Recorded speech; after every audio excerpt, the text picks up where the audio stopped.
Next topic है बेटा आपका कि new product development in international market. एक इंटरनेशनल मार्केट में न्यू प्रोडक्ट को आप कैसे डेवलप करेंगे, तो इसकी डेवलपमेंट की आपने स्टेजेस याद हो आपको, जब आप मार्केटिंग में किया था आपने, तो उसमें भी आपने न्यू प्रोडक्ट की स्टेजेस की थी कि सबसे पहले आप क्या करते हो, जनरेशन ऑफ न्यू प्रोडक्ट्स के आइडियाज़ लेते हैं, फिर उन आइडियाज़ को आप स्क्रीन करते हैं, फिर उस कंसेप्ट पर पहुँचते हैं, उसको टेस्ट वगैरह करते हैं मार्केट के अंदर ले जाकर, फिर मार्केट की स्ट्रेटेजीज बनाते हैं, फिर बिजनेस को एनालाइज करते हैं, फिर प्रोडक्ट की डेवलपमेंट करते हैं, फिर टेस्ट मार्केटिंग करते हैं और उसके बाद कमर्शियलाइजेशन करते हैं। तो वही जो न्यू प्रोडक्ट की प्रोसेस उसमें पड़ी थी, वही प्रोसेस इसके अंदर है। तो उसमें फर्स्ट पॉइंट है कि न्यू प्रोडक्ट के आइडियाज़ लेना। आइडिया आप कहाँ कहाँ से लेंगे, अपने एम्प्लॉयज़ से लेंगे, जो आपकी मैन्युफैक्चरिंग एम्प्लॉयज़ हैं, जो सेल एम्प्लॉयज़ हैं, या जो आपका रिसर्च वगैरह का डिपार्टमेंट है, उनसे आप अपने ये सारे के सारे इकट्ठे करेंगे। उसके अलावा आप ये लगा कर चलें कि जैसे कि आपकी सेल्स वगैरह के हैं, या आपके कॉम्पिटिटर्स वगैरह हैं, या आपका हाई लेवल है, उन सभी से भी आप अपने न्यू आइडिया ले सकते हैं। जो आपके रिटेलर्स हैं, जो आपके कस्टमर्स हैं, जो आपकी फॉरेन कंट्रीज़ वगैरह के एजेंट्स हैं, या जो आपके मार्केटिंग एग्जीक्यूटिव्स वगैरह हैं, उनसे भी आप ये सारी चीज़ें कलेक्ट कर सकते हैं।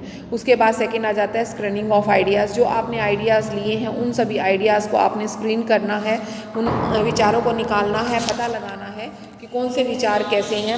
उनके बेसिस पर आपने चेकलिस्ट तैयार करनी है कि बहुत अच्छे हैं, हर एक पॉइंट पर आपने क्वेश्चंस बनाने हैं। मीन जो आपके कंपनी की रेपुटेशन कैसी है, टेक्नोलॉजी कैसी है, जो आपके रॉ मटेरियल है वो कैसा है, जो आपकी लेबर्स वगैरह है, जो आपके टूल्स वगैरह हैं वो कैसे हैं, वो सारी चीज़ें। उसके अलावा आपने क्वालिटीज़ को मार्क्स भी देने हैं कि वेरी पुअर क्वालिटी है, अच्छी क्वालिटी है, उनके बेसिस पर आपने इसको करना है। तीसरा concept of development of testing. अब आपने जो अपनी चीज़ बनाई है या बनाना है, जो आपने कंसेप्ट लिया है, जो आपने आइडिया लिया है, जिसको आपने स्क्रीन किया है, उसके ऊपर आपने डेवलपमेंट और टेस्टिंग करनी है कि वो आपका किस तरह का है, उसका मॉडल कैसा है, मीन वो किस तरह की आपकी है, मीन जो आपका मॉडल का चयन किया है वो बिल्कुल ही ठीक है, एक्यूरेट है, उन सब चीज़ों को आपने पता करना है। और उसके बाद नेक्स्ट आता है market strategies development. Market strategy development क्या होती है, जिसके अंदर आपने मार्केटिंग की स्ट्रेटजीज बनानी है कि आपने प्राइसिंग कैसे रखना है, आपने डिस्ट्रीब्यूशन की स्ट्रेटजी क्या होगी, आपके प्रोडक्ट की स्ट्रेटजी क्या होगी, उसके अलावा आपकी जो प्रमोशंस वगैरह की होंगी या आपकी डिस्ट्रीब्यूशंस की होंगी, उन स्ट्रेटजीज़ को भी आपने इसमें ध्यान रखना है कि आपका कितना शेयर मार्केट के अंदर होना चाहिए, आपका प्रोडक्ट किस किस मार्केट में जाएगा, कौन कौन से प्लेसेस पर जाएगा, कौन सी कंट्रीज़ में, सिटीज़ में, स्टेट में जाएगा। तो ये सारी चीज़ें आपको इंटरनेशनल लेवल पर प्रोडक्ट प्लानिंग करते वक्त ध्यान रखनी है। उसके अलावा नेक्स्ट आ जाता है आपका बिजनेस एनालिसिस।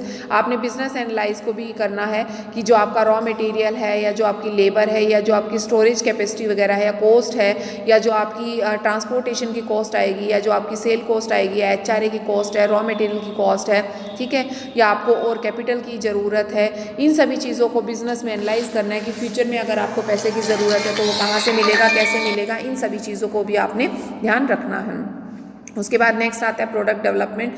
आपने प्रोडक्ट डेवलपमेंट करनी है। प्रोडक्ट डेवलपमेंट के बाद आपने क्या सोचना है कि नया प्रोडक्ट का विचार आप लेकर आए तो सिर्फ उसको कागज़ों पर ही नहीं, आपने क्या करना है, उसको प्रॉपर इंटरनेशनल लेवल पर बनाना भी है, उसको प्रॉपर पेटेंट्स वगैरह भी, मार्केटिंग वगैरह भी, ISO वगैरह भी, लेबलिंग भी करनी है, ठीक है, उसको एक प्रॉपर ब्रांड नेम भी देना है, उसको अच्छी पैकिंग भी करनी है। आपने साथ के साथ दूसरी कंट्रीज़ का भी ध्यान रखना है कि उस कंट्रीज़ के rule regulation relating to the packaging क्या है, वहाँ का इन्वायरमेंट कैसा है, वहाँ पर लोग किस तरह के प्रोडक्ट्स की डिमांड कर रहे हैं, वो सारी चीज़ें। उसके बाद टेस्ट मार्केटिंग। जो प्रोडक्ट आपने बनाया है उसको आप टेस्ट में लेकर जाएंगे और उसके अकॉर्डिंग आप ये देखेंगे कि वो मार्केट में चल पा रहा है, नहीं चल पा रहा है। जब वो पूर्ण रूप से आपको ये लगे कि हाँ, जो आपने टेस्ट डाला है या आपने 100 यूनिट चेक किए हैं, उनके रिजल्ट्स अच्छे हैं, उसके बाद ही आप फुल फ्लैश यूनिट में प्रोडक्शन को स्टार्ट करेंगे। उसके बाद आता है कमर्शियलाइजेशन। कमर्शियलाइजेशन क्या आ जाता है, जो प्रोडक्ट आपने बनाया है उसी को डिस्ट्रीब्यूट करना। मीन आपकी जो स्ट्रेटजीज वगैरह हैं या जो आपकी प्रमोशन वगैरह की हैं, आप उसमें सोच सकते हैं। डिस्ट्रीब्यूशंस वगैरह में भी आप क्या सोच सकते हैं कि आपका प्रोडक्ट किस तरह से आपका प्रमोशनल कैंपेन वगैरह चलाकर आप अपने प्रोडक्ट को प्रॉपर कमर्शलाइजेशन कर सकते हो, सब जगह पर फैला सकते हो। इसके बाद नेक्स्ट, हाँ जी बेटा, तो नेक्स्ट आपका आ जाता है इंटरनेशनल प्रोडक्ट स्ट्रेटजीज़। अब हम पढ़ेंगे कि इंटरनेशनल लेवल पर जो आपकी प्रोडक्ट की स्ट्रेटजीज़ हैं और वो कौन कौन सी स्ट्रैटेजीज़ आपकी इसमें हैं। तो उसमें सबसे पहले हम पढ़ेंगे प्रोडक्ट की जो एडेप्शन से रिलेटेड स्ट्रैटेजीज़ होती है, प्रोडक्ट को कैसे हमने एडप्ट करवाना है, मीन हमने किन चीज़ों का ध्यान रखना है इंटरनेशनल लेवल पर कि वहाँ का जो इन्वायरमेंट है, उनकी कंडीशंस, वहाँ का लैंग्वेज वगैरह, वहाँ के कस्टम्स वगैरह, उनकी वैल्यूज़ वगैरह, उनके खाद्य आदतों एवं जैसे मतलब वो क्या खाते हैं, उनके एजुकेशन लेवल क्या है, उनका जो इकोनॉमिक स्टेटस है वो क्या है, उनका फैशन टेस्ट कैसा है, नापसंद कैसी है, पसंद कैसी है, उन सभी चीज़ों को आपने ध्यान देना है। तो नाखून क्यों खा रहे हैं? तो इन सभी चीज़ों को आपने इसके अंदर ध्यान देना है। तो उसमें सबसे पहले आपके आ जाते हैं इकोनॉमिक जो आपके इन्वायरमेंट से रिलेटेड फैक्टर्स होते हैं। इकोनॉमिक इन्वायरमेंट में आप सभी को पता है, ये आपने बिजनेस इन्वायरमेंट चैप्टर था उसके अंदर भी किया था। उसके अलावा आपने यही चैप्टर मार्केटिंग में भी किया हुआ है कि इकोनॉमिक में आपके सारी जैसे आपकी आर्थिक कंडीशंस कैसे हैं, इकोनॉमिक डेवलपमेंट कैसी है, आपका जो इकोनॉमिक साइकिल है वो कैसा है, जो आपकी इकोनॉमिक पॉलिसीज़ कैसी हैं, आपकी इकोनॉमिक इन्वायरमेंट कैसा है, ठीक है। तो उन सभी चीज़ों को आपने इसके अंदर करना है। सोशल कल्चर में जैसे आपकी फ़ैशन वगैरह क्या है, आपकी खाना खाने की हैबिट्स कैसी हैं, आपका कलर वगैरह कैसा है, डिज़ाइंस कैसा है प्रोडक्ट्स का, वो आपका मतलब वहाँ का स्टाइल क्या है, फ़ैशन क्या है आपका, उन सभी चीज़ों पर भी आपने ध्यान देना है। तीसरा आ जाता है आपका लीगल इन्वायरमेंट, वहाँ पर आपकी क्वालिटी वगैरह से रिलेटेड कौन सी रूल चलता है, लॉ चलता है, पैकेजिंग वगैरह से रिलेटेड, लेबलिंग वगैरह से रिलेटेड, वहाँ की कॉस्ट वगैरह कैसे पड़ती है, वो सारी चीज़ों को भी आपने उसमें ध्यान देना है। उसके अलावा आपके नेचुरल एनवायरनमेंट का भी ध्यान देता है, नेचर कैसा है वहाँ की, मीन पैकेज जो आपका वो है वो ज़्यादा सीलन वाला तो नहीं है, ठीक है, स्वेटी तो नहीं है, या बहुत ज़्यादा गर्मी तो नहीं रहती है, या बहुत ज़्यादा रेनी या मॉनसून वगैरह तो नहीं रहते, जिसकी वजह से आपको ध्यान रखना है कि पैकेजिंग उसी के अकॉर्डिंग हो, उसी के अकॉर्डिंग आपकी क्वालिटी हो, उसी के अकॉर्डिंग आपकी क्वांटिटी डाली जाए, ठीक है।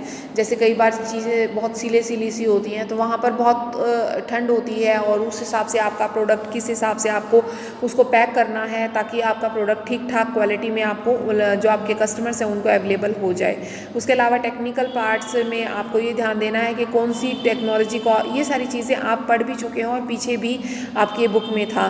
टेक्नोलॉजी में आपने ध्यान देना है कि कौन कौन सी मतलब कितना चेंजेस आ रहे हैं डेली जो टेक्नोलॉजी में है, तो उसके बेसिस पर आप अपने प्रोडक्ट को और अच्छा कैसे बना सकते हैं। तो ये सारी चीज़ों का आपने ध्यान देना है। उसके अलावा आता है alternative product adaptation strategies. Alternate में वो कहता है कुछ प्रोडक्ट्स जो होते हैं बहुत ही मॉडिफाइड कम्युनिकेशन में होते हैं, जैसे कुछ तो प्रोडक्ट्स होते हैं जैसे आप कम्युनिकेशन पॉइंट ऑफ व्यू से कह सकते हैं, जैसे कि आपकी स्पोर्ट्स की जो साइकिल है वो मौज मस्ती भी करवाती है, मनोरंजन भी करती है। कुछ लोग साइकिल को जो खरीदते हैं वो मौज मस्ती की वजह से कहते हैं, कुछ स्टैंडर्ड सिंबल की, क्योंकि आजकल साइकिल बहुत कॉस्टली आ गई हैं, कुछ लोग एक्सरसाइज पॉइंट ऑफ व्यू से भी खरीदते हैं। तो आपको कुछ ऐसे प्रोडक्ट्स होते हैं जो कि मॉडिफिकेशन कम्युनिकेशन में यूज़ होते हैं। प्रोडक्ट जो अडोप्टेड होते हैं सेम मार्केटिंग कम्युनिकेशन में, सेम मार्केटिंग कम्युनिकेशन में जैसे कि टेस्ट वगैरह है, फ्लेवर्स है, जो आपके जोग्राफिकल हैं या जोग्राफिकल जो आपके होते हैं डिज़ाइंस वगैरह है, साइज़ है आपके प्रोडक्ट्स का, या जो आपकी क्वालिटी वगैरह है, उन सब चीज़ों पर भी आपने ध्यान देना है। कुछ होते हैं ड्यूल एडेप्शन। ड्यूल एडेप्शन में क्या करते हैं, ड्यूल होता है उनका। ड्यूल का मतलब है कि उनके दो फ़ायदे होते हैं, एक साइड दूसरा और दूसरी साइड दूसरा होता है, तो उनके बेसिस पर आप कॉस्ट को लगाते हैं, तो उसके बेसिस पर आपकी ये चलती हैं। तीसरा आता है प्रोडक्ट इनोवेशन।